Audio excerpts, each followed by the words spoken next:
écoutez Europe 1, il est 8h18. L'interview politique d'Europe 1. Hier, Manuel Valls recevait le rapport Combrexel. Ce matin, Jean-Pierre Elkabbach, vous recevez la nouvelle ministre du Travail, Myriam El Khomri. Madame, monsieur, c'est à vous. Qui va mettre en application, justement, le rapport Combrexel. C'est parti, le Code du travail sera réformé, sans doute avant l'été 2016. Chaque jour compte. Bienvenue, Myriam El Khomri. Bonjour. Et bonjour, oui.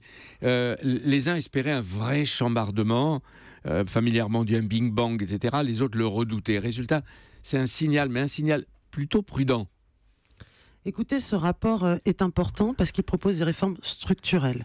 Nous avons dans notre pays une culture de l'affrontement et l'enjeu, c'est de passer à une culture de la négociation, c'est-à-dire d'assurer des garanties aux salariés, tout en permettant plus de souplesse aux entreprises. C'est-à-dire que, est-ce que plus de souplesse pour les entreprises, c'est pas finalement de toute façon moins de protection pour les salariés? Non, je crois qu'il est important de pouvoir concilier la performance sociale et la performance économique. Il y a des propositions qui vont vraiment dans le bon sens, mais aujourd'hui s'ouvre une période de concertation avec les partenaires sociaux et à l'issue de cette période de concertation, nous regarderons ce que nous retenons et que nous introduisons dans une loi. Il y avait le rapport Combrexel, ce que vous allez en faire, c'est ça qui est important.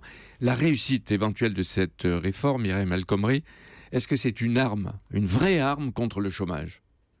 Oui. C'est-à-dire, est-ce qu'on en attend des résultats, à quel terme, et des résultats positifs? En tant que ministre du Travail et de l'Emploi, j'ai en charge à la fois la protection des salariés, mais j'ai bien sûr en charge la lutte contre le chômage. Et en effet, cela permettra de mieux s'adapter aux réalités locales et donc d'assurer une meilleure compétitivité de notre économie. Ça ne veut pas dire que c'est une réforme structurelle, Jean-Denis Combrexel le dit lui-même, il y a des mesures jusqu'à 4 ans, il y a la question de la restructuration des branches parce qu'il faut apporter plusieurs niveaux de régulation. On va y arriver. Et donc, dans ce cadre-là, en effet, cela permettra de créer plus d'emplois. Vous avez dit la défense et la protection des salariés, etc. Vous n'avez pas dit un mot de l'entreprise. Si, j'ai dit la compétitivité de notre économie. Aujourd'hui, quels sont les secteurs qui recrutent? Ce sont les TPE, les PME. Donc, il faut être en capacité de s'adapter aux réalités locales. Donc, mais ce n'est pas à n'importe quel prix. Et il faut bien sûr assurer la protection des salariés. Alors, priorité, négociation collective. Priorité, discuter des conditions de travail, de l'embauche, des salaires dans les branches professionnelles et directement dans les entreprises. Tout le monde, y compris Pierre Gattaz, que vous avez vu hier et qui parle aujourd'hui dans les Échos, dit il faut aller vite. Quel est votre calendrier? Mon calendrier a été fixé par le Premier ministre. J'ouvre la concertation avec l'ensemble des partenaires sociaux dès aujourd'hui. À partir de là, ils me feront part de leurs objections, de leurs propositions, de leurs observations. Début octobre, nous les informerons, nous relancerons une deuxième phase de concertation pour voir ce que nous intégrons dans une loi qui devrait passer en Conseil des ministres fin 2015, début 2016. Et à partir de là, cette loi passera au premier trimestre. Donc il y a tout le travail après avec les parlementaires. Et si tous les partenaires sociaux disent non, votre réforme... on n'en veut pas, enfin pas tous, parce qu'il y a des syndicats, la CFTC, la CFDT sont plutôt d'accord. Qu'est-ce que vous faites? Vous passez quand même parce qu'il faut cette réforme? Je crois qu'il faut cette réforme. Ça fait très longtemps que nous parlons des problématiques. On a bien vu, et cette réforme n'est pas dans la simplicité. Elle explique bien que la question, c'est pas la taille du code du travail.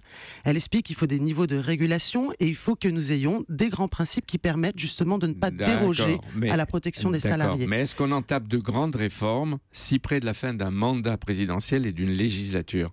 Est-ce qu'on peut vraiment réformer? Vous savez, quand on sert la France, on met en place des réformes structurelles. Elles porteront leurs fruits, bien évidemment pas au moment où la loi sera adoptée, début 2016. Mais je crois qu'il est bon pour notre économie. C'est des choses dont on parle depuis des années. Oui. Et je crois qu'aujourd'hui, cette concertation est nécessaire. Le dialogue social est nécessaire. Et ça, pour nous, sûr. Ça peut porter ses fruits. Et vous le savez, on ne travaille pas que pour la prochaine année. Nous travaillons pour que notre pays aille mieux. Mais est-ce que vous pensez que vous engagez l'opposition qui croit à l'alternance sur un projet de réforme qu'elle rejette déjà? Parce que vous dites, par exemple, il y a une architecture qui doit durer 4 ans, dit M. Combrexel, et le Premier ministre aussi. Mais est-ce que vous serez là dans 4 ans? Écoutez, moi je ne peux pas préjuger de ce que vont faire les électeurs en 2017, mais quand on sert le pays, on le sert pour justement qu'il aille mieux. On ne le sert pas pour une échéance électorale. En l'occurrence, c'est une réforme structurelle qui est courageuse, qui est audacieuse et qui est aujourd'hui mise en concertation. Et nous verrons justement sur quoi cela aboutira, mais il est clair que quand le Premier ministre et le Président de la République m'ont proposé d'être ministre de l'Emploi et du Travail, j'avais comme objectif de réformer dans ce Vous cadre-là. dites d'abord, vive la France. Bien quand, sûr. Quand dans une grande entreprise, les syndicats sont forts, bon, ça va. Mais dans les PME, les TPE, sans syndicats, est-ce qu'il ne va pas y avoir une rupture du principe d'égalité ? Mais justement, il y a des propositions, notamment sur les accords de branche, qui sont proposés dans le cadre d'accords types. C'est une des propositions qui est mise aujourd'hui au débat avec les partenaires sociaux. C'est un point extrêmement important, puisque 90% de notre tissu économique sont faits de TPE. Donc, bien évidemment, il faut qu'ils puissent avoir également une régulation sociale. Mais je voudrais rappeler ici, à quoi sert l'accord de branche ? L'accord de branche, on a 700 branches professionnelles, on en a trop. Le Premier ministre l'a rappelé. Il y en a une cinquantaine. Voilà, on en a beaucoup trop. C'est un niveau qui est important parce que ça permet justement d'éviter d'avoir de la concurrence déloyale entre les entreprises d'une même branche. Donc d'éviter le dumping social et en protégeant les salariés. Sinon, on va à la branche. Vous dites il y a 700 branches. Il y a une question de restructuration des branches, en effet, mais qui est posée. Qui va les faire Eh bien, Ou écoutez, des fusions ou des réductions. Depuis un an, c'était dans la feuille de route. Les organisations, les partenaires sociaux devaient s'attacher à cette question. Ça ne va pas suffisamment rapidement. J'ai eu l'occasion de le rappeler hier à Pierre Gattaz lors de notre entretien. Et donc, c'est une des propositions du rapport Combrexel, mais il est nécessaire aujourd'hui que nous arrivions en effet à restructurer les branches professionnelles. Les 35 heures par semaine, ça c'est intangible. Monsieur Gattaz dit qu'il faudrait qu'on puisse discuter aussi de la durée du travail. Dans les entreprises, vous lui dites non, ça c'est... Le président tabou. de la République l'a dit. Le Premier ministre l'a redit. Si vous voulez que la ministre du Travail vous le redise, il n'y aura pas de changement s'agissant de la durée légale ni du SMIC. Alors, vous avez commencé, Myriam El Khomri, vous avez commencé à rencontrer les syndicats. Aujourd'hui, vous allez recevoir M. Martinez. Vendredi, Laurent Berger de la CFDT. Vous consultez. Il y en a que vous connaissez, d'autres que vous ne connaissez pas. Et vous allez découvrir le vieux couple français, M. Simulacre et Mme Posture. Qui c'est qui craint le changement le plus en France et dans les syndicats, les partenaires sociaux, et qui veut la réforme?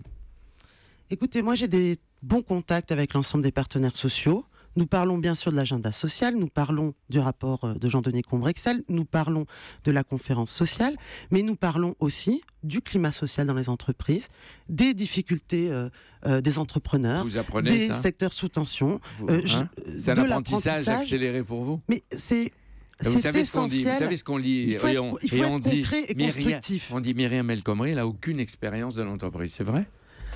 Écoutez, je remarque que c'est rare qu'on fasse ces procès aux hommes, mais si vous voulez que je déroule mon CV, j'ai commencé à travailler à l'âge de 17 ans avec mon père dans un magasin de reprographie où j'ai travaillé à temps partiel au sein. J'ai été hôtesse d'accueil, j'ai été vendeuse de maillots, j'ai fait des travaux agricoles. Voilà, je connais le monde de l'entreprise, j'y ai travaillé. Eh bien, c'est ça ce qu'il fallait dire, c'est une réponse pour tout. Dernière question.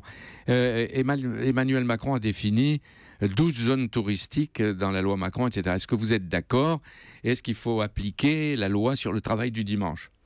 Écoutez, moi je suis contre la généralisation du travail le dimanche. D'ailleurs, comme Emmanuel Macron, il y a la loi croissance et activité qui a permis, dans ces zones touristiques internationales, d'avoir la possibilité de travailler le dimanche avec un accord. Donc quand je parle de je suis attaché à l'intelligence collective et à la culture de la négociation, ce ne sera possible que s'il y a un accord. Aujourd'hui, il y a des arrêtés qui ont été mis en concertation pour délimiter ces zones de tourisme international.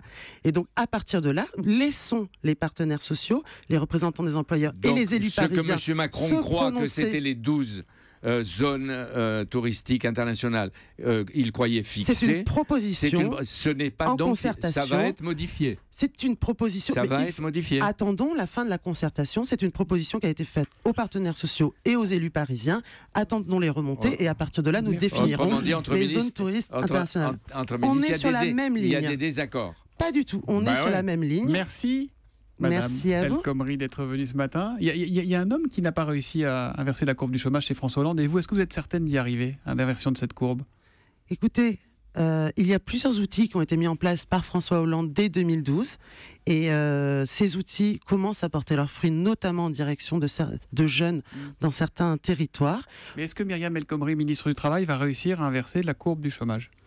Myriam El Khomri, ministre du Travail, est déterminée à réussir et compte mettre en place toutes les solutions possibles, les outils qui ont été mis en place, mais également être en capacité de comprendre quels sont les nouveaux secteurs, les secteurs d'avenir. Je pense à l'écologie, je pense au numérique, et donc de permettre de mieux former. Vous auriez pu avoir un chemisier vert aujourd'hui, vous aussi. Tout à fait. Voilà. Merci beaucoup, Jean-Pierre Myriam El Elkabbach. Khomri, d'être venu en direct sur Europe 1 Merci ce à matin. vous. Jean-Pierre, on se retrouve demain à 8h20.